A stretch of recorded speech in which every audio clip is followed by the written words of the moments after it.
நடப்பு ஐபிஎல் தொடரில் மும்பை இந்தியன்ஸ் அணி முதல் அணியாக பிளே ஆஃப் வாய்ப்பிலிருந்து வெளியேறியிருந்தது. இதன் காரணமாக அந்த அணியின் கேப்டன் ஹர்திக் பாண்டியா மீது நிறைய விமர்சனங்கள் இருந்து வருகின்றன.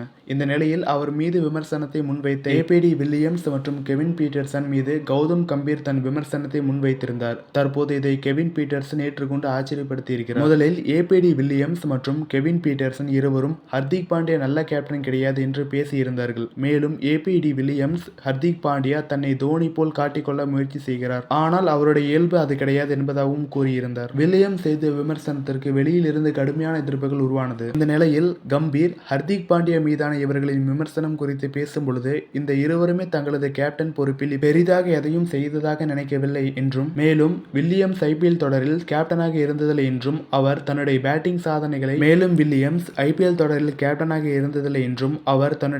சாதனைகளை தவிர வேற எதையும் செய்தது கிடையாது எனவும் விமர்சனம் செய்திருந்தார். இத்தோடு இன்று ஹர்திக் பாண்டியாவை விமர்சனம் செய்து கொண்டிருக்கும் எல்லாருமே நாளை அவர் நன்றாக செயல்படும் பொழுது அப்படியே மாற்றி அவரை பாராட்டுவார்கள் என்று கூறியிருந்தார். கம்பீர் ஹர்திக் பாண்டியாவுக்கு ஆதரவாக பேசிய பிறகு இந்த விவகாரம் இன்னும் சூடு பிடித்தது. தற்பொழுது கம்பீர் தன் குறித்து செய்த விமர்சனம் பற்றி கெவின் பீட்டர்சனிடம் கேட்கப்பட்டது. அவர் அது கூறும் பொழுது கம்பீர் தவறாக கூறவில்லை, உண்மையில் நான் ஒரு மோசமான கேப்டன் என்று அதை மிக வெளிப்படையாகவே ஏற்று எல்லாரையும் ஆச்சரியப்பட வைத்திருக்கிறார். மேலும் அவருடைய இந்த பதிலால் இந்த பிரச்சனையும் முடிவுக்கு கொண்டு வரப்பட்டு விட்டது என்பது குறிப்பிடத்தக்கது. மேலும் இதுபோன்ற விளையாட்டு செய்திகளை தொடர்ந்து பெற நமது சேனலை சப்ஸ்கிரைப் செய்யவும்.